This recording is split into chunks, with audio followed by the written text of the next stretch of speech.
on my social media, I was just accused of practicing witchcraft. Ooh. And I just think that's hilarious. But there is connection with semen retention and all different types of spiritual practices, both on the side of light. I feel like Star Wars, like the Jedi mind, or the Sith, the dark side. So semen retention is actually found in all types of different practices. In this video, I want to talk a little bit about semen retention and the dark arts. Let's get into it.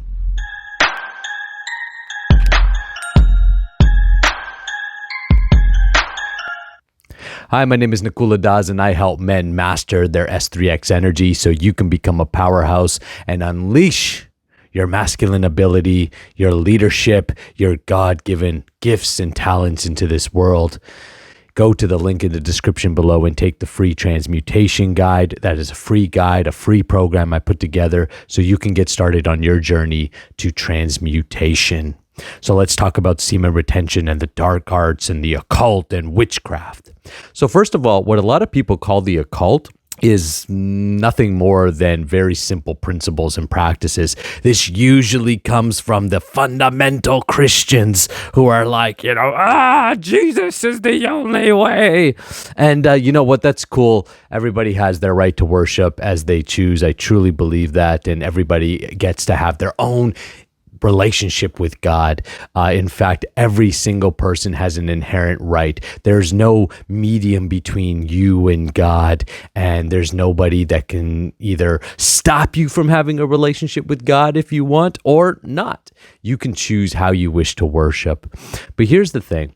What happens is over time, things become skewed, things become twisted, there becomes political motivations behind it, and things just simply get misunderstood. Often, what we're really arguing about is language. So, for example, in kind of new agey circles, they'll use words, and sometimes I use words like this too, like manifest or attract. And those words aren't necessarily found in, let's say, certain religious settings, but they use words like prayer or mercy or God gifts or grants you, which is the exact same thing. It's just a different word. So oftentimes what we're arguing about is the material layer and not the essence, the words that we're using, rather than seeking to understand what is the true essence of the teaching and what is its practical application. Now, I had somebody send me an article a few weeks ago saying, I won't say his name just because of the algorithms, but he's got that famous island that everybody knows about, that big presidents and people visited and did all kinds of freaky deaky stuff. And saying that gentleman practiced semen retention. He practiced the same thing you practice. And he even cultivated that energy. And I said, yeah, probably, no doubt. Because again, you'll find that this practice is intertwined in anybody's journey who wants to discover themselves at higher levels. And it is well known that many elite circles and very famous people, Mahatma Gandhi, I know Gandhi has some controversial stuff about how he practiced. Everybody, he was a pervert and blah, blah, blah, blah, blah.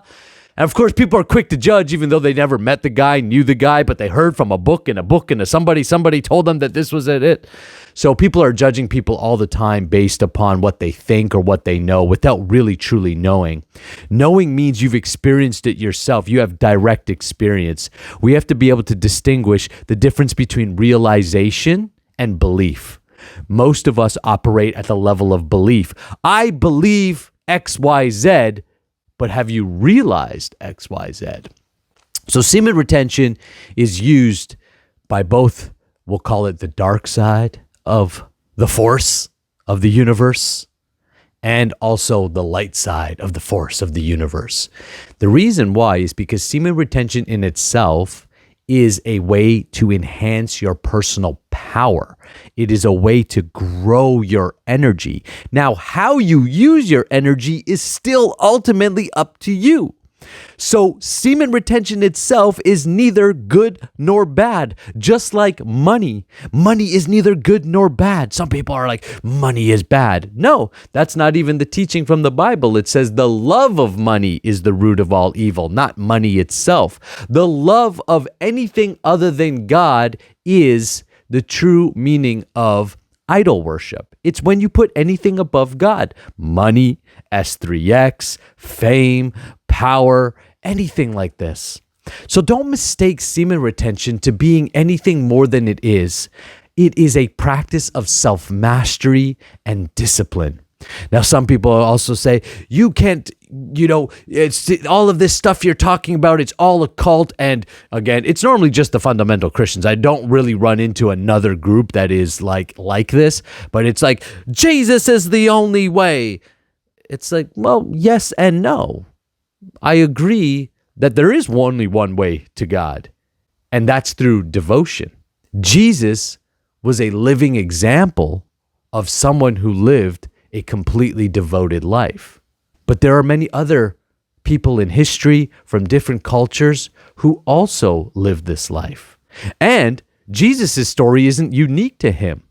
If we look at the Egyptian tradition, I believe it's Hora, very similar story to Jesus. If you look in the Vedic tradition, it is Krishna is a very similar story. There's differences and nuances, but they all taught or essentially exemplified this devotional life. So there is only one way to God. It's devotion, love, giving up our sinful ways. Semen retention doesn't make you do that. Semen retention gives you the potential to do that only when it's dovetailed with devotion. Then it becomes a launching pad to massive spiritual realization. But semen retention not dovetailed with devotion can become a way to occult practices. It can become a powerful way to manipulate people because you become powerful. And power is found on both the dark and the light. Everything in this world has its dual opposite. I was watching a bunch of Star Wars, hence the Star Wars references. And there is this, in one of the movies, he says, the big emperor dude, I forget all their names, but the big emperor dude, I think Snoke, said to his apprentice in the dark side, as you rise in power, so does your equivalent on the light. That is occult knowledge, but it's not really occult knowledge. It's just wisdom. I think we need to move away from this idea of what is good wisdom and bad wisdom and where we get wisdom from. Wisdom can be found in all places if you're looking for it, if you're conscious, if you're willing to allow life to teach you. You'll find that all traditions, even occult teachings, can teach you tremendous amounts of things. But ultimately, it's up to you with what you do with it. Near the end of the Bhagavad Gita, when Arjuna, who represents the soul in that tradition, and Krishna, who represents God, Krishna gives him all the information, the wisdom of the Bhagavad Gita, and then he says to him, now you have the knowledge, do what you will with it. Meaning, not even God himself gets in the way of your free will. So, occult knowledge, am I a witch? Definitely not. But I think it's funny. We got to have fun with our haters. We got to have fun with our critics. Here's the deal.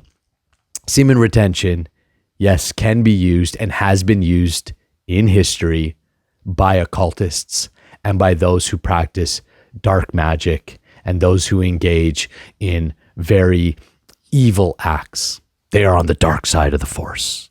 Semen retention was practiced by all practitioners of what we'll call the light side of the force.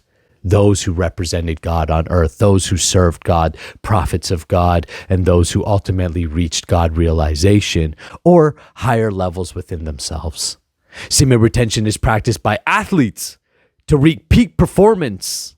Semen retention is practiced by artists to enhance their creativity and to direct all of their energy towards their art. Semen retention is practiced by businessmen to enhance their businesses and their ability to attract and have creative power so that they can grow their wealth and their businesses. I teach semen retention. I teach the process of alchemy, but it's up to you on how you use it. That's your free will. That's your choice. That's freedom. And that's ultimately between you and God. So semen retention and the dark arts, it's possible, but semen retention is simply a way to enhance your life, master your body and mind, and develop tremendous amounts of power. And I pray and hope that everybody who practices, including my students, use it in a conscious way to enhance their lives of their families, and ultimately to bring this world into a better place. Thanks so much. I hope you enjoyed the video. Leave your questions, your comments below. I'd love to answer questions, and I'll answer your questions in my videos or right in the comments below. Please subscribe to the channel. I'll see you in the next video.